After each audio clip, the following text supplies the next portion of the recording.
सरकार में मंत्री जयवीर सिंह हैं हमारे साथ बात करने के लिए। सर, आज छठे चरण का जो है मतदान है और 13% जो है वोटिंग भी हो गया है। गर्मी को देखते हुए पिछली बार जो है 57% ही पांचवें चरण में देखा गया। इस बार क्या कयास लगा जा रहा है कि जिस तरह से आप लोग जागरूकता अभियान लगातार चलाए हैं, लोगों पे इसका असर भी देखने के लिए मिल रहा है, तो किस तरह से पहले देशवासियों और प्रदेशवासियों को क्या सर आप संदेश देंगे?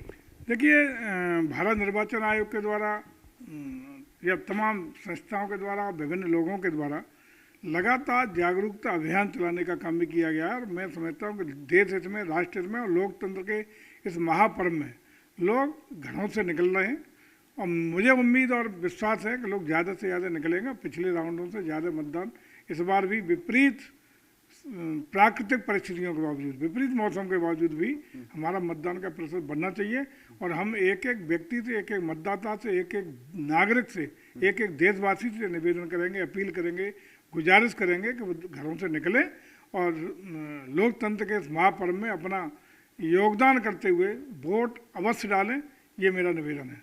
सर, पिछली बार की अगर 2019 की बात किया जाए तो देखा गया था कि 2019 में आठ राज्यों में जिस तरह से अभी चुनाव हो रहे हैं और 58 सीटों पे हो रहे हैं, तो 40 सीट भाजपा के पाले में आ गया था। 4 सीटें मायावती को मिला था, 1 सीट अखिलेश जी को मिला था।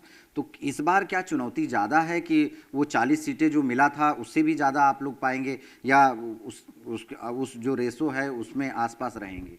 देखिए, अब तक के जितने चरण, 5 चरण हो चुके हैं पूरे, उसमें निश्चित रूप से हम पूर्ण बहुमत की ओर पहुंच चुके हैं, पूर्ण बहुमत प्राप्त कर चुके हैं और 400 की ओर बढ़त लेने के लिए अग्रसर हैं।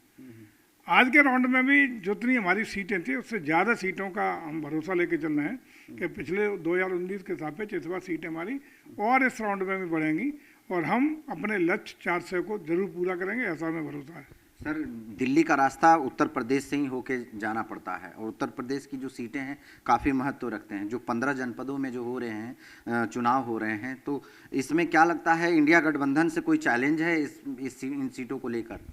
कोई चैलेंज नहीं है। लोकतंत्र में सारे दलों को अपनी बात रखने का, अपने जनता के बीच में जाकर के अपना पक्ष रखने का अधिकार है। लेकिन जिस तरीके से आप देख रहे होंगे कि समाजवादी पार्टी ने अपना वास्तविक चरित्र, चेहरा जो अराजकता का, गुंडई का, लफंगई का है, वो दिखाने का भी काम हो गया है। अखिलेश जी की जितनी भी रैलियाँ हो रही हैं आप देख रहे होंगे, कोई मंच पे चढ़ जा रहा है, कोई बल्ली पे चढ़ जा रहा है, असली चेहरा, चरित्र इनका सामने आ गया है। तो जनता जो 12 से 17 के बीच में इनके क्रियाक्रमों को भूलने का प्रयास भी कर रही थी, वो पुनः उनके दिल दिमाग में ताज़ी हो गया है।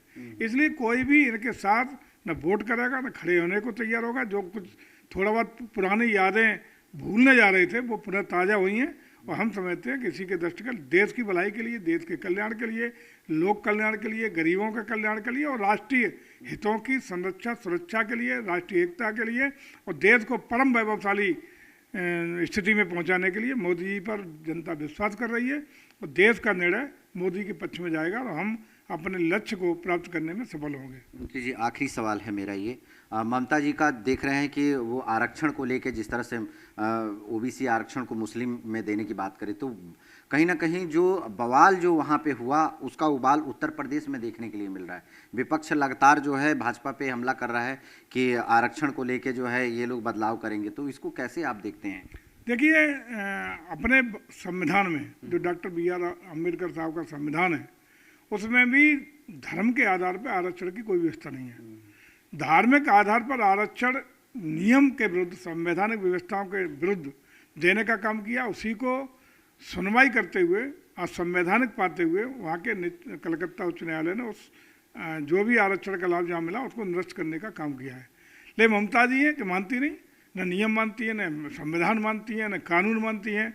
वो उसको भी मानने को तैयार नहीं है और जिस तरीके से धर्म के आधार पर केवल तुष्टीकरण के कारण, मुस्लिम परिस्थिति के कारण एक धर्म विशेष के लोगों को वोट के लिए, खुद करने के लिए जो आरक्षण की व्यवस्था हमारे बैकवर्ड क्लास के अधिकारों को काटते हुए, हमारे अनुसूचित जाति के भाइयों के अधिकारों को काटते हुए देने का काम किया रहा है, ये देश बर्दाश्त नहीं करेगा। न तो इस संविधान में कोई व्यवस्था है और न कानून में ऐसी कोई व्यवस्था है कि धर्म के आधार पर ऐसा काम किया। और धर्म के आधार पर तो हमारा देश टूट ही चुका है, धर्म के आधार पर तो पाकिस्तान ऑलरेडी बन ही चुका है। तो धर्म के आधार पर कोई व्यवस्था नहीं दी जा सकती है। ऐसा हम लोगों का मानना है। लेकिन चूंकि इंडी गठबंधन के शामिल घटक हैं, उनको न संविधान से कोई लेना देना है, न कोई देश से लेना देना है। सिर्फ उस कुर्सी के लिए, सत्ता बचाने के लिए वो कुछ भी करने को तैयार है, देश को भी नीलाम करने के लिए तैयार हैं। लेकिन देश ये बर्दाश्त नहीं करेगा। हम संविधान को मानने वाले लोग हैं, चाहे बैकवर्ड क्लास का आरक्षण हो, हमारे दबे कुचले शोषित वर्ग का आरक्षण हो, आरक्षण की व्यवस्था सुनिश्चित रहेगी। भारत के संविधान का पूरा सम्मान करने का काम हमेशा भारतीय जनता पार्टी करती है और आगे भी करती रहेगी। बिल्कुल, देखिए जिस तरह से मंत्री जी ने कहा कि जो संविधान है, संविधान में जिस तरह से बनाया गया है कि जाति और इनको लेके इस तरह से संविधान नहीं बनाया गया है, जो संविधान के नियम कानून है वो बरकरार रहेंगे। और जिस तरह से अभी मंत्री जी ने बताया कि 5वें चरण तक में ही भारतीय जनता पार्टी ने अपने लक्ष्य को जो है पूरा कर लिया है। अब जो मिलेगा वो प्लस पॉइंट की बात कर रहे हैं, लेकिन नतीजा 4 तारीख को आना है, ये देखने वाली बात होगी। सभी देश दुनिया की निगाहें 4 तारीख के नतीजे पर टिकी हुई है। लखनऊ से कैमरा पर्सन सौरभ के साथ राजन सिंह, JMD न्यूज़ के लिए।